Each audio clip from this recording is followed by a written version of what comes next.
Aqui é Letícia Sobretudo e hoje a gente vai falar sobre a Primeira Guerra Mundial. A gente vai falar sobre como ela começou, o que aconteceu e o que aconteceu para ela acabar. Então, vamos lá. Vamos começar pelas causas que levaram à Primeira Guerra Mundial. O que aconteceu para o mundo querer entrar em guerra? Foi a primeira guerra, a primeira grande guerra, a primeira guerra que envolveu todos os continentes. Porque até então, as guerras aconteciam só ali dentro da Europa, ou então só ali dentro da Ásia. Essa não, essa vai ser uma guerra mundial. Então vamos entender os fatores que levaram a isso. Vamos entender cada país, o que eles tinham de rivalidade, pra gente ver por que as alianças se formaram e como essa guerra ficou resolvida. Então vamos lá. A gente vai pegar a primeira Grã-Bretanha. A Grã-Bretanha, ela foi a primeira a se industrializar. A primeira Revolução Industrial começou na Grã-Bretanha. A Inglaterra foi a primeira, ela foi a pioneira nisso. As indústrias eram dela, tudo era dela. O mercado consumidor de produtos industrializados do mundo era da Inglaterra. Não tinha ninguém para competir com ela. Até que a Alemanha chega, ela faz a Revolução Industrial, ela faz tudo mais rápido do que a Inglaterra, chega ao patamar da Inglaterra. E quando ela chega no patamar da Inglaterra, ela começa a disputar o mercado com a Inglaterra. E a Inglaterra não gosta nada disso. Ela fala, não gostei de você não. E aí a gente já vê umas coisas assim acontecendo, né? Uns desentendimentos ali. Cara, tu tá pegando o meu mercado. Não quero isso. E a Alemanha ali, tipo, eu me industrializei também. Deixa eu pegar aqui meu mercado. Beleza. A gente teve a Guerra Franco-Prussiana em 1870 até 1871. E nessa guerra, lembrando, né? A Guerra Franco-Prussiana envolveu ali o que é a Alemanha com a França. E a Alemanha fazia parte da Prússia, né? E aí a Guerra Franco-Prussiana envolveu os dois e a França perdeu a Alsácia-Lorena, por exemplo, que era um território francês, e ficou com a Alemanha depois da Guerra Franco-Prussiana em 1870. Lembrando que a gente está aqui falando do começo do século XX, tá? Quando a gente fala, assim, dessas potências que vão gerar a Primeira Guerra Mundial. A Primeira Guerra Mundial começa em 1914, mas vamos lá, vamos continuar. A gente vai ter o Império Austro-Húngaro querendo aumentar seus territórios. Ele vai querer se expandir ali pelos Balcãs. Os Balcãs ali envolvem Bulgária, Sérvia, Romênia, aqueles países ali são os Balcãs. E o Império Austro-Húngaro vai querer se expandir para os Balcãs, ele vai querer aumentar o seu território. E ao mesmo tempo a gente tem uma Sérvia que quer fazer isso também. Ela quer criar a grande Sérvia, aumentando ali nos Balcãs. A gente já sabe que isso não vai dar boa coisa, né? Dois querendo no mesmo lugar não vai dar boa coisa. Então vamos lá.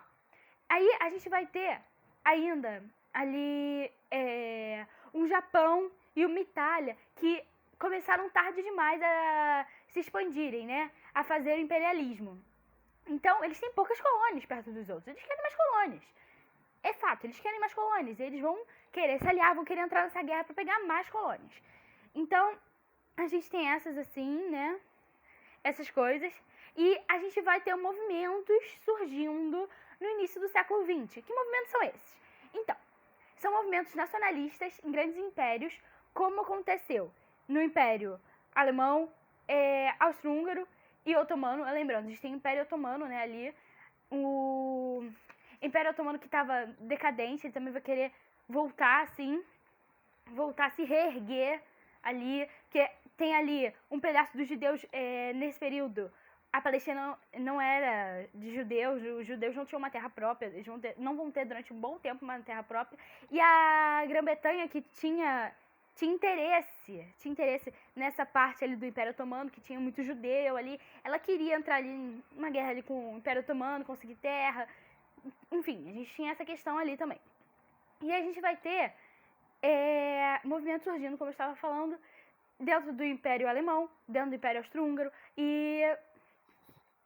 Bem, são movimentos nacionalistas no Otomano. São movimentos nacionalistas.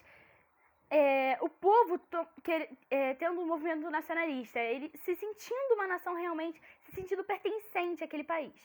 Então a gente vai ter isso surgindo, e a gente vai ter outros movimentos surgindo, que ideais. A gente vai ter um nacionalismo também, assim, que não é questão de nação, é questão de origem dos germânicos e dos... E ali na Rússia, na Sérvia, naqueles países ali, um movimento ali soviético. A gente vai ter essa parte soviética e a germânica, que vão formar dois grupinhos, assim, que vão ser aliados. Eles se sentem pertencentes porque eles vêm da mesma origem, então a gente vai ter esses movimentos de pertencimento ali. E vamos começar. Como é que a guerra começa? O que leva a guerra a começar realmente? A gente tem ali alianças se formando, alianças assim, que acontecem por baixo dos panos. Olha bem, eu quero me aliar a você. Se tiver uma guerra, a gente tá junto. Olha bem, a gente tá junto. Vocês estão entendendo que a gente tá junto? Beleza.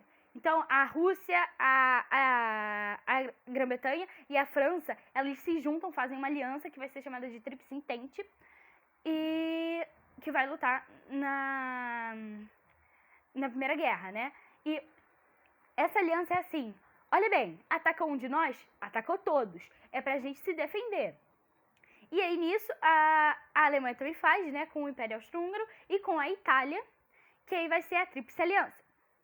E aí, vai ser também assim, se me atacar, vocês me defendem. A gente tá junto nessa. Então, eles têm esse compromisso de um defender o outro.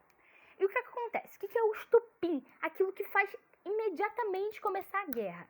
A gente tem ali uma paz armada, bem legal falar disso, que tem uma paz armada. Os países estão se armando ali, estão se armando. Não existe conflito, mas eles estão se armando. Estão forçando a produção de armas, eles estão se preparando para uma guerra. Então, já tem isso, tem assim, um clima tenso na Europa. E aí o que vai acontecer? Eu já havia falado, né, que o Império Austro-Húngaro está querendo se expandir para os Balcãs. A Sérvia está querendo se expandir para os Balcãs. E a gente pode concluir que vai ter um conflito nos Balcãs. É isso. Então, o que acontece é, o Império Austro-Húngaro chega lá domina a Bósnia-Herzegovina. E era um território que a Sérvia queria para ela. E a Sérvia fala, não vai ficar assim não. E o que acontece? Um sérvio, ele mata o herdeiro do poder do Império Austro-Húngaro. E aí começa a guerra, né? Porque acham que tem a ver com o governo sérvio. O governo sérvio também não faz nada a respeito. Foi um cidadão sérvio que matou. E tem esse conflito. E aí o Império Austro-Húngaro ataca a Sérvia ataca o Império Austro-Húngaro. E aí começa, opa, peraí. O Império Austro-Húngaro tem o pan-germanismo com a Alemanha. Então, olha bem, estão me atacando aqui. Vem aqui me defender. A gente não é germânico? Então vem aqui e me defende, por favor. Então, vai lá a Alemanha e fala, tá bom, eu tô contigo. E aí a Rússia fala assim, não tem nada disso. Pera aí que eu também vou defender aqui, porque a gente tem o pan-eslavismo. Nós todos somos eslavos aqui. A Sérvia é uma nação pequena, não vou deixar ela sozinha, não. E aí vai lá e se junta à Sérvia. E aí, o que acontece? Aquelas alianças todas. A aliança da Rússia com a França, com a Grã-Bretanha, e a aliança da Itália com a Alemanha e com o Império Austro-Húngaro. É essa a hora. Estão atacando os países das alianças e é a hora deles se defenderem. Então, o que acontece? Começa a Primeira Guerra Mundial em 1914. E a guerra vai ter algumas fases. E começa com guerra de movimento. O que vai ser a guerra de movimento? Eles vão se movimentar, como o nome já diz, eles vão em direção ao seu oponente, né? A Tríplice Entente vai em direção à Tríplice Aliança, vai em direção ali à Alemanha, vai em direção ali o Império Austro-Húngaro. E a Tríplice Aliança, né, que vai ser a Alemanha, o Império Austro-Húngaro, vão em direção à Rússia, vão em direção à França, vão em direção à Grã-Bretanha. E a gente tem ali um movimento. As pessoas indo em direção aonde elas querem atacar. Indo em direção. Mas Itália. A Itália, ela fez aliança ali com a Alemanha e com o Império Austro-Húngaro. Mas ela tem nada a ver com isso não, tá, gente? O negócio era pra se defender. Tô aqui pra atacar ninguém, não. Quero atacar ninguém, não vou me envolver nesse conflito. Vocês que ficam aí se matando, eu fiz a aliança, mas é pra defender. Eu tô neutra aqui. E a Itália vai mudar de lado, ela era da Tríplice Aliança, ela vai pra Tríplice Entente em 1915, com uma proposta que não vai ser cumprida. Mas isso já vai ver mais tarde, né? A Tríplice Entente faz uma proposta, fala assim, Itália, muda de lado. E a Itália tava ali neutra, né? Depende. E aí eles falam assim, você vai receber recompensas. E a Itália, meu Deus, e agora é que eu mudo de lado, porque eu preciso de território, porque eu comecei muito tarde o imperialismo, eu preciso de território. E aí, beleza, Itália, tamo junto, é isso. E aí depois, durante esse conflito, né, entra o Japão e entra o Império Otomano. O Japão vai ser parte da Tríplice Entente e o Império Otomano vai ser parte da Tríplice Aliança. Ali a gente na Europa vai ter países que vão ficar na Tríplice Entente, países que vão ficar na Tríplice Aliança e países neutros. Mas vai ter países neutros sendo invadidos também. Por exemplo, a Bélgica. A Bélgica era um país neutro, mas ela vai ser invadida. Ela vai ser invadida pela Alemanha, querendo chegar na França. E porque a Bélgica tá ali entre a Alemanha e a França. Então, para a Alemanha chegar na França para atacar os franceses, ela precisa passar pela Bélgica. Então, a Bélgica vai ser dominada pelos alemães. Mas vamos lá. A guerra de movimento foi então. Eles foram se movimentando para os lugares que eles queriam. Tinha gente se movimentando para a África, tinha gente se movimentando para a Ásia. O Japão queria ir território ali da Ásia, que era da Alemanha, por isso que ele entrou junto com a Tríplice Aliança. E o Império Otomano entrou com a... Desculpa, o Japão entrou na Tríplice Entente e o Império Otomano entrou na Tríplice Aliança, porque ele estava sofrendo ali uma ameaça da Rússia também, além da ameaça da Grã-Bretanha de tirar uma parte do Império Otomano, que é dali da parte dos judeus e tal, que vai virar Palestina mais tarde. Ele estava sofrendo uma ameaça da Rússia. Por quê? Porque ali existe um estreito chamado Estreito de Bósforo e Dardanelos, que é um estreito que liga o Mar Negro ao Mar Vermelho, se não me engano. Posso estar falando besteira, mas eu acho que é isso sim. E aí liga o quê? A Ásia à Europa. E esse é um estreito fenomenal. É um estreito que, se você tem um controle desse estreito, era o que o Império Otomano tinha, você tem o controle do comércio todo. Porque você vai ter contato entre os dois continentes. Então, isso, todo mundo queria aquilo. E a Rússia estava ali perto, falava, ó, tô indo aí dominar. Então, o Império Otomano vai se aliar à Tríplice Aliança. A gente teve a guerra de movimento, cada um indo pro lado para atacar seus rivais. E a gente vai ter depois a guerra de trincheiras. O que é isso? Bem, não dava mais pra ter aqueles conflitos que existiam antigamente de... Ah, vamos aqui, eu tô lutando contra você. Tropa indo pra um lado, tropa indo pro outro. Cavalinho. Ah, vamos brigar aqui, guerra de espada. Agora eles tinham armas. Imagina, um fica na frente do outro, um mata o outro. Acabou, vai acabar, não vai dar certo. Então eles constroem o quê? Eles constroem trincheiras. O que são trincheiras? Eles cavam buracos no chão. Buracos assim, quilométricos. Eles são enormes. Muitas vezes as trincheiras são ligadas umas às outras, de quem é aliado, né? Um é aliado ao outro, as trincheiras às vezes são tão grandes que elas se aliam. Então, são trincheiras enormes, essas trincheiras são protegidas com sacos de areia, sacos de terra, pra ficar protegido. E aí você imagina, né? Bando de soldados ali dentro, andando de um lado pro outro, e cai chuva, e sai bichinho da terra, e tem rato, e uma coisa horrorosa. E ali foi um grande ambiente para propagação de várias doenças, e de tifo, por exemplo. Que, imagina, você tá ali dentro, cai chuva, cai isso, cai não sei quem morre. E foi um ambiente horroroso, tanto pra parte psicológica quanto pra parte física das pessoas, porque elas ficaram em contato constante com corpos que estavam ali se decompondo, com doenças, com ratos ali. Péssimo, né? E é uma guerra muito parada, porque imagina, todo mundo na trincheira. Muito parada. E aí depois a gente volta a ter o movimento que acontece quando eles vão pra guerras, assim, usam submarinos, por exemplo. Submarino era uma coisa que estava super em alta no momento, assim, porque era uma invenção nova. E era uma alta tecnologia. Então, por exemplo, os alemães, eles tinham muitos submarinos. E eles atacavam navios que chegavam pelos submarinos. Eles vinham por baixo e, pum, atacavam. E isso foi péssimo. E depois as trincheiras também não dava pra continuar, porque os alemães existiam as armas químicas, né? Por exemplo, enxofre, jogavam e acabava com tudo. Não adiantava mais ter guerra de trincheira, né? Então eles voltaram a se movimentar. E... Bem, eu vou falar, antes de eu falar de como a guerra acabou, eu vou falar aqui algumas guerras que aconteceram e depois falar do ano de 1917, que ele foi, assim, essencial para definir o final da Primeira Guerra. Então, eu vou falar aqui algumas frentes de batalha que aconteceram, né? Porque eu disse que teve gente que foi pra África, teve gente que foi pra Ásia, teve gente que foi ali pro leste europeu. Enfim, vamos falar das frentes de batalha. A gente tem a frente, pra começar, a gente tem a frente ocidental ali, né? Que vai acontecer na Europa. E a gente vai ter algumas batalhas importantes, assim, que são bem conhecidas e é legal saber. Vamos começar ali na França. A gente vai ter a primeira batalha de Marne, né? Batalha do Marne, que vai ser em setembro de 1914. é bem no início da guerra mesmo. E vai ser a França, né? Vai ser invadida ali pela região de Liège, ali da Bélgica. Os alemães invadem a Bélgica e aí invadem ali a região de Liège e aí eles começam um confronto com a França, que vai ser ajudada pela Grã-Bretanha, né? Porque eles eram da Tríplice Entente, e vai ser ajudada pela Grã-Bretanha. E nessa primeira batalha do Marne, a França vai ganhar, tá? E depois a gente vai ter, em 1916, uma batalha de novo da França com a Alemanha, que vai ser a Batalha de Verdun, e a França vai ganhar de novo.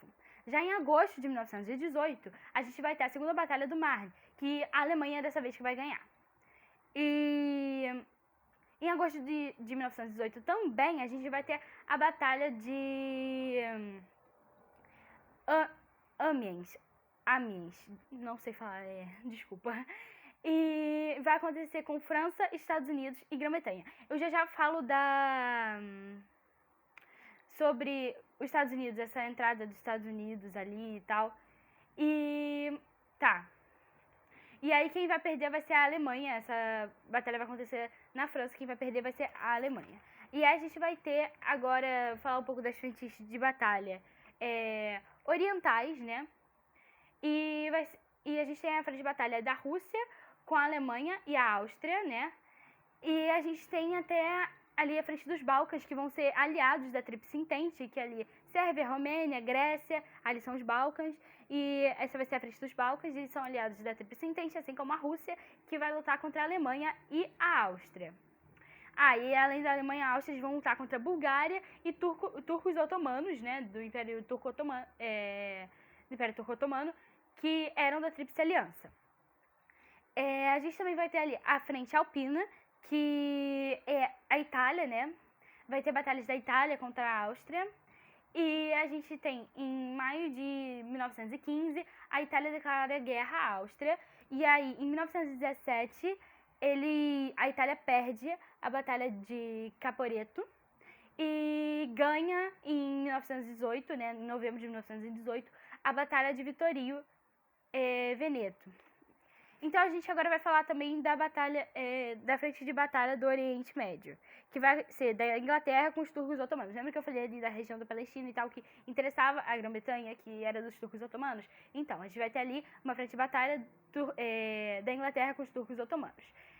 Além disso, a Grã-Bretanha vai estar em frentes marítimas, que vai acontecer ali no Oceano Atlântico e no Mar Mediterrâneo. Como batalha naval, a gente pode citar uma que é bem conhecida, bem importante, que é a Batalha de Jutlândia, né? Que vai acontecer em 1916 e é uma batalha da Grã-Bretanha com a Alemanha no Mar do Norte, que é uma região perto da Dinamarca. E nessa batalha a gente não tem, assim, vitoriosos, né? Porque ambos reivindicaram a vitória, mas a gente pode dizer, talvez, que a Alemanha tenha ganhado, porque a Grã-Bretanha foi a que mais perdeu vidas, né? Nessa batalha. Além disso, a gente tem uma última frente que eu vou falar aqui, que é a frente da África. E nessa frente da África, a gente vai ter invasões da Grã-Bretanha, da França e do Japão a colônias alemães. E a gente pode falar de uma coisa que ficou bem importante, assim, do Togo, que foi a primeira batalha com tropas britânicas ali na África, né? E o Togo era uma colônia alemã, e ela foi a primeira batalha, e logo no início da guerra, em 1914 mesmo, as tropas britânicas atacaram e tiraram a Alemanha dali. E é legal falar que aquela região, ela era uma região bem modernizada pelos alemães, que criaram, assim, uma estação de tecnologia, e tinha, inclusive, telégrafo ali para se comunicar com Berlim, né, que é a capital da Alemanha, tanto com outras colônias que a Alemanha tinha. Então era uma região bem importante ali, que foi rapidamente dominada pela Grã-Bretanha, uma região da Alemanha. Bem, então, agora que a gente falou isso, 1917, ano que é determinante para o final da guerra, para o resultado da guerra. O que acontece em 1917? Em 1917, a Rússia sai da guerra. Por quê? Está acontecendo uma revolução socialista na Rússia. E com essas coisas que estão acontecendo na Rússia, né, da revolução socialista, posso até depois fazer um vídeo sobre a revolução socialista na Rússia, o que vai acontecer? O novo governo, né, socialista da Rússia, ele vai tirar a Rússia da batalha, porque ali em 1917 já tá todo mundo morrendo, tá uma crise total, todos os países, tá passando todo mundo fome, tá uma miséria. E tá faltando trabalhador, porque quando os homens foram pra guerra, ficaram as mulheres e crianças trabalhando no lugar deles pra não parar a produção de nada. E tá um horror, assim. E na Rússia, principalmente, o governo socialista toma a decisão de, depois de impor o socialismo, eles tiram a Rússia da guerra e fazem um tratado de paz, eles com a Alemanha. Bem, mas a guerra continua. E o que acontece em 1917 também? Um submarino alemão, ele vai atacar um navio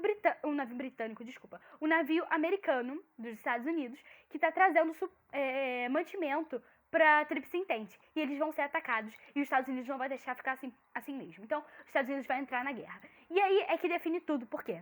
Porque a Alemanha, a França, a Grã-Bretanha, está todo mundo destruído. Os Estados Unidos não. Os Estados Unidos está na América. Não estava acontecendo guerra na América, assim.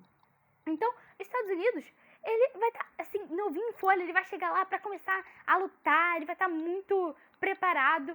Então, aí a Alemanha já vai se ver perdida ali. E se vendo perdida, ela... além de terem entrado na guerra porque foram atacados, os Estados Unidos eles entraram na guerra também porque eles estavam levando mantimento, né, para a Grã-Bretanha, estavam levando mantimento para a França e tal. E eles estavam acumulando muitas dívidas, os países europeus estavam acumulando muitas dívidas com os americanos.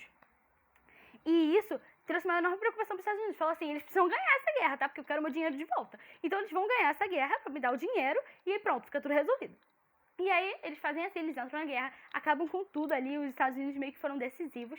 A gente pode também falar um pouco da participação do Brasil na Primeira Guerra Mundial.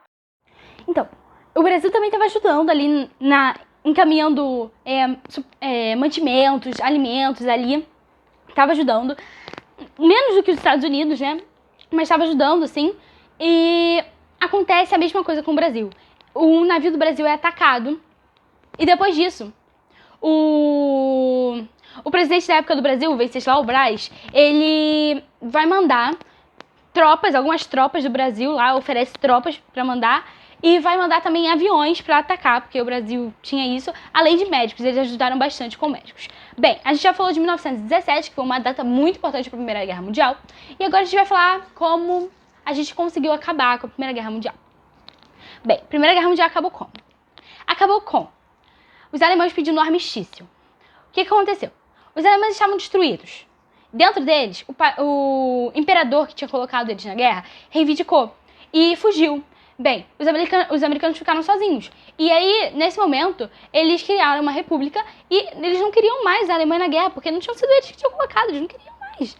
E tava com muita fome, muita miséria, muita crise ali na Alemanha. Eles precisavam acabar para poder se reestruturar, porque não estava dando mais. Então eles pedem armistício e em 1919 o armistício é assinado e acaba a Primeira Guerra Mundial oficialmente. E aí, o presidente Wilson, que era um professor dos Estados Unidos, além de presidente, né? E ele propõe 14 pontos, que a gente vai chamar de 14 pontos de Wilson. Bem, nesses 14 pontos, o que o Wilson falava? Ele falava pra gente assim, vamos fazer tratados de paz, não vai ter nem vencedor nem vencido, acabando a guerra.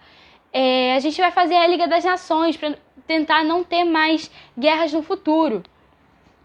A gente vai diminuir todos os exércitos, ninguém mais vai ter tanto exército.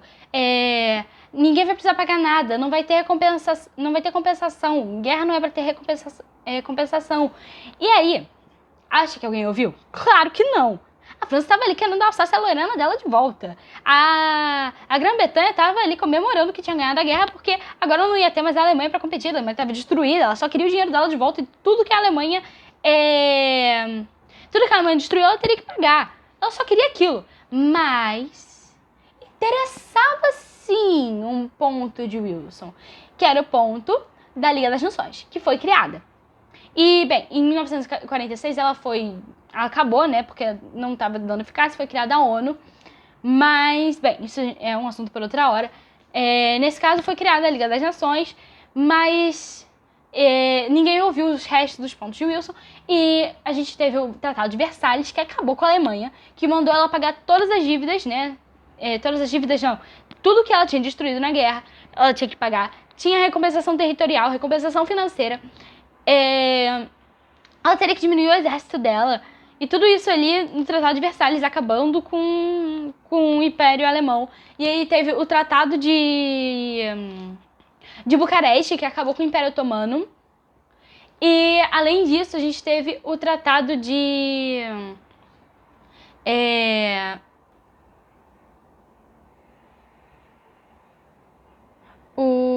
O Tratado de Saint-Germain, que foi o tratado que acabou ali com... que desmembrou o Império Austro-Húngaro. E... bem, ele foi desmembrado ali e foi criada a Áustria, a Hungria, a Bósnia e a Iugoslávia. Foi criado isso com o desmembramento ali do Império Austro-Húngaro. Bem, eles desmembraram os 3 impérios e não houve nada dos 14 pontos de Wilson. Teve sim vencedor, teve vencido e eles tiveram que pagar por isso. Bem, enfim, a gente pode concluir que isso vai ser uma das coisas que vai acarretar lá na Segunda Guerra Mundial. Porque com isso, a Alemanha ela fica muito revoltada. É criado um nacionalismo muito grande, porque a Alemanha ela incentivou muito o Wilson, presidente dos Estados Unidos, porque, cara, ia ser perfeito pra ela se não tivesse nem vencedor, nem vencido, se não precisasse diminuir o exército. Mas não é isso que vai acontecer. E aí, com isso, a gente vai entrar num ponto que vai ser o período entre guerras, que nesse período acontece o quê? Todos os países são falidos e os Estados Unidos vai ajudar todos eles a se recuperarem, já que os Estados Unidos ficava lá do outro lado do mundo, né? Não teve danos assim no seu território. Então ele vai emprestar dinheiro para eles se reconstruírem e tudo. E as nações vão começar a se reconstruir e vão ter que pagar as dívidas para os Estados Unidos. Bem, isso vai acabar gerando a crise de 29 e depois a gente vai ter um período entre guerras conturbado. Espero que você tenha gostado. Continua aqui para ver o próximo vídeo do período entre guerras. E é isso.